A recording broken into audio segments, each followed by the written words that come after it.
વડોદરા મહાનગરપાલિકાની સામાન્ય સભામાં મ્યુનિસિપલ કમિશનર દિલીપ રાણા અને વોર્ડ નંબર 15ના કાઉન્સિલર આશિષ જોશી વચ્ચે થયેલી તડાફડી બાદ હવે અધિકારીઓ અને કર્મચારીઓ આંદોલનના મૂડમાં છે તેવું લાગી રહ્યું છે। તેઓ દ્વારા આ મામલે મેયરને રજૂઆત કરવામાં આવી છે। આવેદનપત્ર આપીને કે કાઉન્સિલર આશિષ જોશી સભામાં મ્યુનિસિપલ કમિશનર દિલીપ રાણાની માફી માંગે અને જો આવનાર દિવસમાં આવું નહીં થાય તો વધારે ને વધારે વિરોધ કરવામાં આવશે તેવી ચીમકી પણ ઉચ્ચારી છે। સભામાં કાઉન્સિલર આશિષ જોશી અને મ્યુનિસિપલ કમિશનર વચ્ચે ઉગ્ર બોલાચાલી થઈ અને જે બાદ મ્યુનિસિપલ કમિશનર દિલીપ રાણાએ મુખ્યમંત્રી કાર્યાલયમાં ફરિયાદ કરવાનું નિવેદન કર્યું હતું। બુધવારે ફરી સભા મળશે જેમાં કાઉન્સિલર આશિષ જોશી માફી માંગે તેવી માંગ સાથે મેયરને રજૂઆત કરવામાં આવી। સૂત્રો મુજબ કાઉન્સિલર માફી નહીં માંગે તો દિન પ્રતિદિન વિરોધ પ્રદર્શન કરાશે। મંગળવારથી જ અધિકારીઓએ ઓવરટાઈમ નહીં કરવાનું નક્કી કરી વહેલા નીકળી ગયા હતા। બુધવારથી સાંજે 6:10 કલાકે કચેરીમાંથી નીકળી જવાનું નક્કી કર્યું છે। ઉલ્લેખનીય છે કે અગાઉ પણ કાઉન્સિલરો દ્વારા અધિકારીઓ સાથે ઝપાઝપી અને ઉગ્ર બોલાચાલી કરી હોવાના અનેક બનાવો બન્યા છે। કર્મીઓ પેન ડાઉન કરવા સહિત વિરોધ કરશે। કાઉન્સિલર દ્વારા માફી માંગવામાં નહીં આવે તો દિન પ્રતિદિન તબક્કાવાર વિરોધ પ્રદર્શન કરવામાં આવશે જેમાં કાળી પટ્ટી બાંધી વિરોધ કરવાનું, પેન ડાઉન કરવી, રેલી કાઢવી સહિતના અલગ અલગ રીતે રોષ પ્રદર્શિત કરવાનું નક્કી કરવામાં આવ્યું છે। કાઉન્સિલરોની સૂચના મુજબ કામ નહીં કરાય, મ્યુનિસિપલ કમિશનર સાથે પાલિકાની સભામાં ગેરવર્તણૂક કરાયા બાદ અધિકારીઓએ કાઉન્સિલરોની સીધી સૂચનાથી કામગીરી નહીં કરવાનું નક્કી કર્યું છે। મ્યુનિસિપલ કમિશનર થકી મળતી સૂચના મુજબ જ કામગીરી કરવામાં આવશે તેમ જણાવ્યું છે। પાલિકાની સભામાં ડભોઈ રોડના મહાનગરના નાળાની સફાઈ મુદ્દે મ્યુનિસિપલ કમિશનર અને કાઉન્સિલર આશિષ જોશી વચ્ચે ઉગ્ર બોલાચાલી થઈ હતી। આશિષ જોશીના જણાવ્યા મુજબ 30 વર્ષથી નાળાની સફાઈ નથી થઈ। રૂપારેલ કાંસમાં ખોડિયારનગર, આજવા રોડ, વાઘોડિયા રોડ તથા કોઠી વિસ્તારથી પાણી આવે છે। ગાજરાવાડી એસટીપીમાંથી પણ પાણી છોડાય છે। નાળું સાફ નહીં થયું હોવાથી પાણી ઉભરાય છે। જો કે સભામાં ઉગ્ર રજૂઆત થતાં મેયર સહિતના પદાધિકારીઓ સ્થળે દોડી ગયા હતા। જ્યારે મંગળવારે સવારે પોકલેન મશીનથી નાળાની સફાઈ શરૂ કરાઈ હતી। પાણી ઉલેચવા પંપ પણ મુકાયો હતો। સાંજ સુધીમાં 3 ટ્રેક્ટર જેટલો કચરો નીકળ્યો હોવાનું પણ જાણવા મળ્યું છે।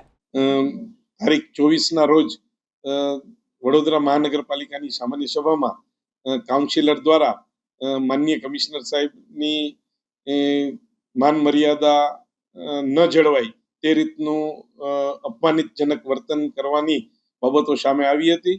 આ બાબતે ગઈકાલે કોર્પોરેશનની જે સંકલનની બેઠક હોય એ બેઠકમાં તમામ અધિકારીઓ એવો સૂર વ્યક્ત કરેલો હતો કે મહાનગરપાલિકાના સૌથી વહીવટી વડા એવા મ્યુનિસિપલ કમિશનર સાહેબની પણ જો અપમાનજનક સ્થિતિમાં મુકાઈ જતા હોય તો બાકીના અધિકારીઓ પણ આનાથી ભયભીત હોય એ આપણું પણ અપમાન થઈ શકે અને આવું ન થાય તે માટે અમે મેયરશ્રીને જઈ અને વિનંતી કરેલ છે કે તમે કાઉન્સિલર દિલગીરી વ્યક્ત કરે કમિશનર સાહેબ સમક્ષ તે પ્રકારની અમારી રજૂઆત હતી।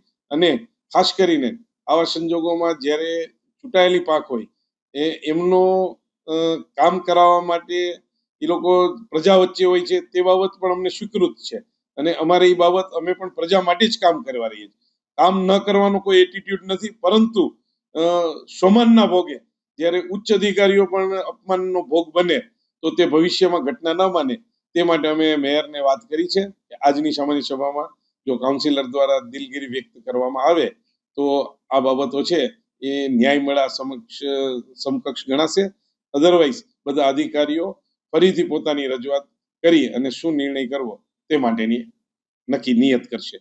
અત્યારે મેયરશ્રીને અમે વાત કરી છે કે વર્ક ટુ રૂલ એટલે કે નિયમ અનુસાર કાર્યવાહી કરવાની વાત છે। એટલે કે જે 6-10 પછી પણ પ્રજા માટે લાંબો સમય બેસીને 8-8 વાગ્યા સુધી તમામ અધિકારીઓ કામ કરતા તે નારાજગી વ્યક્ત કરવાના હેતુસર આ નિર્ણય લેવાનો છે।